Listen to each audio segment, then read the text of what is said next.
Assalamu alaikum, wannan shine fassarar class ɗinmu na da muka yi na square and cube root. So don't forget to kar ku manta ku mana subscribing HAUSA TV, ku yi mana sharing, ku yi comment, sannan ku yi subscribing. So square and cube root, ya za mu samu square da cube root number. Yanzu bari mu ɗauka in general. Yanzu nan muna da x a cikin root daidai yake da x power 1/2. Shi sa muke cewa square root saboda gashi nan muna da 1/2. Kun ga babu komai a nan gun. Amma idan muna da 3 a nan fa, shi muke kira cube root. Kun ga muna da unknown x daidai yake da x raised to the power of 1/3. Idan muna da 4 a nan fa, shi muke kira fourth root. Kun ga daidai yake da x raised to the power daidai yake da x power numerator raising da me 1/4. Okay, now wannan shine in general. To idan kuma muna so mu dauki in particular fa, ina nufin mu dauki x a matsayin number.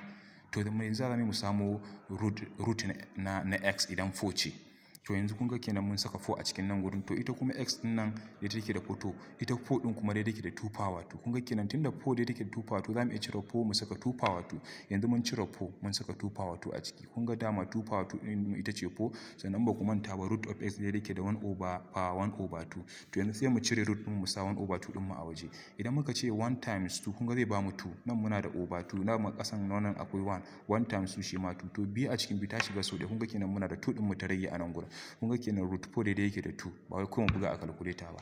To idan muka dawo kuma muka dauki na cube root shi kuma, in muka dauki misalin 27 a matsayin x din mu, kun ga 27 daidai yake da 3 times 3 times 3. Kun ga kenan 3 raised to the power of 3. To yanzu kenan da 27 da 3 raised to the power of 3 daidai suke. Sai in cire 27 in sa 3 raised to the power of 3. Kun gan shi na saka a nan gurin, kuma muna da 3. In ba ku manta ba kuma nan muna da x din which is 3 raised to the power of 3. Sannan kuma cube root din mu daidai yake da 1/3. Idan muka ce 1 times 3 ai zai ba mu 3. Idan muka ce 3 times 1 dake isan wannan 3 din daidai yake da 3. Kun ga 3 into 3 ta shiga sau ɗaya, muna da 3 raised to the power of 1. Kin ga kenan cube root of 27 daidai yake da 3. Nagode, kar ku manta ku subscribing. Wannan shine fassarar Hausa class din mu. HAUSA TV. Thank you.